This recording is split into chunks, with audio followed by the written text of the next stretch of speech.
ইসলামের পরিভাষাই নয়, সঙ্গীত হইল গানাদারদের পরিভাষা। সঙ্গীত ইসলামী পরিভাষা না। ইসলামী শব্দ জুড়ে দিলেই সঙ্গীত ইসলামী হয়ে যায় না। ইসলামী শব্দ গানের মধ্যে জুড়ে দিলেই গান কোনোদিন ইসলামী হয়ে যায় না। ইসলামী শব্দ বাজনার মধ্যে জুড়ে দিলেই বাজনা কোনোদিন ইসলামী হয়ে যায় না। ইসলামী শব্দ মূর্তি পূজার সাথে জুড়ে দিলেই মূর্তি পূজা কোনোদিন ইসলামী হয়ে যায় না। তাই জামিউল ফতোয়া লেখে সঙ্গীত এটা ইসলামী শব্দই না। সঙ্গীত হইল ফাসিক ফুজ্জার পাপিষ্টদের পরিভাষা, যারা সদা সর্বদা হারাম গান বাজনা নিয়ে ব্যস্ত। তাইলে ইসলামী পরিভাষা কি?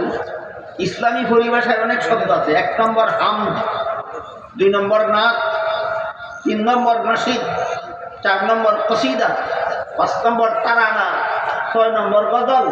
এই সবগুলি হইল ইসলামী পরিভাষা। সঙ্গীত ইসলামী পরিভাষা নয়। গান যেমন হারাম, সঙ্গীত তেমন হারাম। অথচ আজকাল আমি দেখতে পাই অনেক নবীন আলেমরা এইরকম ইসলামী মহাসম্মেলনের মঞ্চে দাঁড়িয়ে আলেমের মুখে ঘোষণা হয়, এখন আপনাদের সামনে ইসলামী সঙ্গীত পরিবেশন করবেন অমুক আর তমুক। এই ইসলামী সঙ্গীত যেহেতু আপনারা পরিবেশন করতে জানেন, তাহলে আর কিছুক্ষণ করে ইসলামী মূর্তি পূজাও পরিবেশন করুন।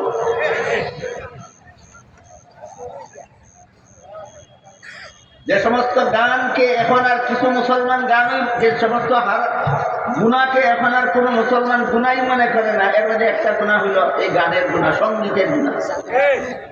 দ্বিতীয়টা হলো বাজনা। দ্বিতীয়টা হলো বাজনা হারাম। কজন মুসলমানের মোবাইলের মধ্যে বাজনা রিংটন সেটিং করা নাই?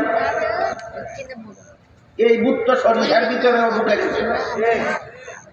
এর চেয়ে খুলাসা করে বলা উচিত হবে না আমার মনে হয়। নিজের মোবাইলের মধ্যে বাজনা রিংটন সেটিং করা হারাম।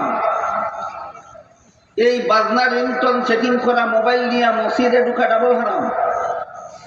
মসজিদে যখন নামাজে আমার পকেটে কেউ রিং দেয় আর বাজনা রিংটন বেজে উঠে, যদ্বারা অন্য মুসল্লিদের নামাজে ডিস্টার্ব হয়, ডাবল হারাম।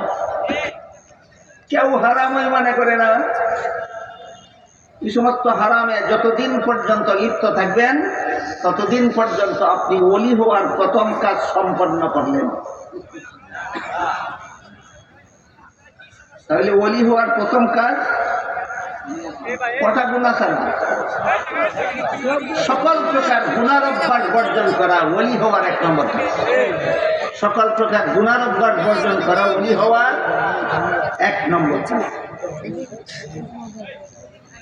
2 নম্বর, সমস্ত ফরজ আমল সঠিকভাবে করা। সমস্ত ফরজ আমল